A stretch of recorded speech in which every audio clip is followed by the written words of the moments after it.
Morning friend, সকাল সকাল পৌষ পার্বণের দিন সবাইকে পৌষ পার্বণে অনেক শুভেচ্ছা নিয়ে আমি ভিডিওটা স্টার্ট করছি। তো দেখো আমি এখানে ছোলাটাকে ভিজিয়ে রেখেছি, এটা ভাইয়ের জন্য। আর এটা হচ্ছে তোমার কি বলে সুজি, আসলে একটু পাটিসাপটা হবে এর জন্য। তো কারণ আমাদের যেহেতু মা সুগার আর পিঠে পায়েস কেউ খুব একটা পছন্দ করে না, তাই শুধু পাটিসাপটাটাই করবে। তো ভেজানো রয়েছে, এদিকে আমি চলে এসেছি রুটি করতে। দুটো রুটি করব, কারণ সকালে আমি কিছু খাবো না, মার জন্যই শুধু দুটো রুটি করে দেব। আজকে পুরো ভেজ, তো তাই মা রুটি তোমার কলা দিয়ে আর একটু নতুন গুড় দিয়ে খেয়ে নেবে, আজকে আর কোনো সবজি হবে না। তো আজকে ওয়েদারটা ভীষণ মেঘলা মেঘলা ছিল, একদমই রোদের দেখা পাওয়া যায়নি। তো মানে মনেই হচ্ছিল যে সংক্রান্তি যা জমিয়ে ঠান্ডা পড়েছে, সে তো আর কিছু বলারই নেই। তো দেখো রুটিগুলো আমার হয়ে গেছে, দুটো রুটি করতে আর কতক্ষণই বা লাগে। তো যেহেতু আটাটা মাখা ছিল তো আরও তাড়াতাড়ি হয়ে গেছে। তো চলো মাকে দিয়ে দিই এদিকে খাবারটা। শীতে কেউ নড়তে পারছে না গো, সবাই পুরো প্যাক হয়ে বসে আছে ঘরে। তবুও যতটুকু কাজ করা সেটা তো করতেই হবে, তাই না? তো মাকে টিফিন দিয়ে চলে এসেছি রান্নাঘরে যে এইদিকে বাঁধাকপি আলু সেদ্ধ বসিয়ে দিয়েছি, আর এইদিকে ডাল সেদ্ধ হচ্ছে। আজকে হবে ডাল, বাঁধাকপি আর বেগুন ভাজা। ডালটা হবে শিম দিয়ে আর লাউ দিয়ে আর টমেটো দিয়ে। তো আর এই যে বিস্কুটের প্যাকেটটা পড়ে গেছিলো। যাই হোক, এখানে আদা কুচিয়ে রেখেছি বাঁধাকপির জন্য। কড়াইশুঁটি একটু সেই বাঁধাকপিতে দেওয়া হবে। বেগুন ভাজা আর মেয়ের জন্য আলু পেঁপে সেদ্ধ দিয়ে দিয়েছি ভাতে। তো এই দেখো বাঁধাকপিটাও সেদ্ধ হয়ে গেছে, এদিকে ডালের জলটাও গরম করতে বসিয়ে দিয়েছি, আর ভাত বসিয়ে দিয়েছি। ওদিকে আমি বেগুনটাকে ভেজে নিচ্ছি। তো চলো বন্ধুরা, বেগুনটা ভেজে নিই, আস্তে আস্তে করে সমস্ত রান্নাটুকুই করব। তো দেখো আস্তে আস্তে করে বেগুনটা ভেজে নিচ্ছি। তো বেগুন ভাজা হয়ে গেলে কড়াইতে তেলের মধ্যে একটুখানি সাদা জিরে আর তেজপাতা ফোড়ন দিয়ে, আসলে ফোড়নটা অনেকটা পুড়ে গেছিলো বলে না, ধোয়া বেরিয়ে গেছে, একদম একটু পোড়া পোড়া হয়ে গেছিলো ফোড়নটা। তো যাই হোক, টমেটো আর কড়াইশুঁটিটা দিয়ে দিয়েছি। তো তারপর আর কোনো অসুবিধা হয়নি, আমি বুঝতে পারিনি যে জিরেগুলো একটু বেশি জ্বলে গেছে। তো যাই হোক, এবার টমেটো আর কড়াইশুঁটিটা একটুখানি নাড়াচাড়া করে এর মধ্যে একটা পেস্ট মশলা দিয়ে দেবো।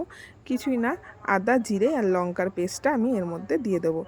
দিয়ে এবার যেরকম করে কষিয়ে বাঁধাকপি রান্না করে, তারপরে সেদ্ধ করা বাঁধাকপি দিয়ে নুন হলুদ মিষ্টি, নামানোর সময় গরম মশলা, তো এই দিয়ে বাঁধাকপিটা রান্না করছি। তো একটুখানি সময় লাগবে যেহেতু শীতের বাঁধাকপি। তো এইদিকে বাঁধাকপি হচ্ছে, আর এইদিকে দেখো ভাতটা টকবক করে ফুটছে। তো রান্না করতে করতে তো এগুলো হতে যেহেতু সময় লাগবে, তো আমি ভাবলাম একটু ছাদ থেকে ঘুরে আসি। সকালবেলা জামা কাপড়গুলো দিয়েছি, এগুলো কি অবস্থা, কারণ রোদের যেহেতু দেখা নেই, দেখতেই পাচ্ছ পুরো একটা কুয়াশা কুয়াশা ভাব। তো তাই ভাবলাম দেখি কি, অন্তত পক্ষে জলটা তো ঝরুক। তো যাই হোক, উল্টে পাল্টে দিয়ে চলে এসেছি আবার নিচে। ওদিকে বাঁধাকপিটা নামিয়ে আমি ডালটাকেও দেখো সম্বাদ দিয়ে দিয়েছি। কালো জিরা শুকনো লঙ্কা পাঁচফোড়ন আর শুকনো লঙ্কা দিয়ে সম্বাদ দিয়েছি, সরি। তো চলো এবার আমি দুপুরবেলা খাওয়ার সময় চলে এসেছি। এদিকে রয়েছে বেগুন ভাজা, এদিকে ডাল আর এদিকে বাঁধাকপি। তো খাওয়া দাওয়ার পর এদিকে আমি বসে গেছি পাটিসাপটার গোলাটা গুলতে। তো আমার কোনো আইডিয়া নেই, তাই আমি মাকেই দেখিয়ে দেখিয়ে বলে দিচ্ছিল মা, আমি তার মধ্যেই দিয়ে ও গোলাটা গুলছিলাম। ও প্রথমে ছিল সুজি আর চালের গুঁড়ো, তারপর ময়দা অ্যাড করে করে চিনি দিয়ে, সামান্য চিনি দিয়ে গুড় দিয়ে আর তোমার কি বলে দুধ দিয়ে গোলাটাকে ভালো করে গুলেছি। গোলার মধ্যে ছিল সুজি, চালের গুঁড়ো, গুড়, আর চিনির পরিমাণ কমই ছিল, আর তোমার ময়দা। তো এই দিয়ে ভালো করে গুলেছি। তো গুলে মা ওইদিকে বললো তাহলে আমি করে ফেলি, কারণ আমি আবার একটু ফেসিয়াল আর ভ্রু প্লাক করছিলাম, তো একটুখানি সময় লেগে গেছিলো ওখানে।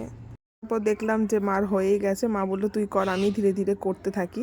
তো তারপর দেখি মার হয়ে এসেছে, তাই একটু তোমাদের সাথে শেয়ার করে নিলাম। খুব সহজে খুব সুন্দর করে মা পাটিসাপটা উঠে যায়, কোনো অসুবিধা হয়। তো দেখো এই যে তোমাদের দেখাচ্ছি যে ভুল ব্ল্যাক করেছি, ফেসিয়াল করেছি, কেমন হয়েছে বলো। কারণ আমি এখানে একটু ভুল ভাল বলেছি, আমি বলেছি যে পরশুদিনকে আমাদের একটা অনুষ্ঠান আছে, এটা ঠিকই আমাদের পরশুদিন বলতে আমি আজকে ভিডিওটা দেবো মানে কালকে বুধবার। তো আমি বলেছি আমার মাসির ছেলের স্বাদ, অ্যাকচুয়ালি আমার মাসির ছেলের বউয়ের স্বাদ। তো এখানে বাড়িতে এসে আমি মেয়েকে পড়াতে বসেছি, তো সেটাই তোমাদের কাছে বলছিলাম, ও পড়াতে গিয়ে যে ঝামেলা। তো যাই হোক, এই দেখো মহারানী পড়ছে। তো পড়তে পড়তে আজকে ভিডিওটা এখানেই শেষ করছি। যদি ভিডিওটা ভালো লেগে থাকে প্লিজ লাইক কমেন্ট আর আমার চ্যানেলটাকে সাবস্ক্রাইব করে দিও বন্ধুরা। আবার দেখা হবে নতুন কোনো ভিডিও নিয়ে। তোমরা সবাই খুব ভালো থেকো, সুস্থ থেকো, ঠিক আছে? তো সবাইকে টাটা। এই যে আমি এখানে ভিডিওটা শেষ করে দিচ্ছি, আজকে আর বেশি বাড়ালাম না, চলো টাটা।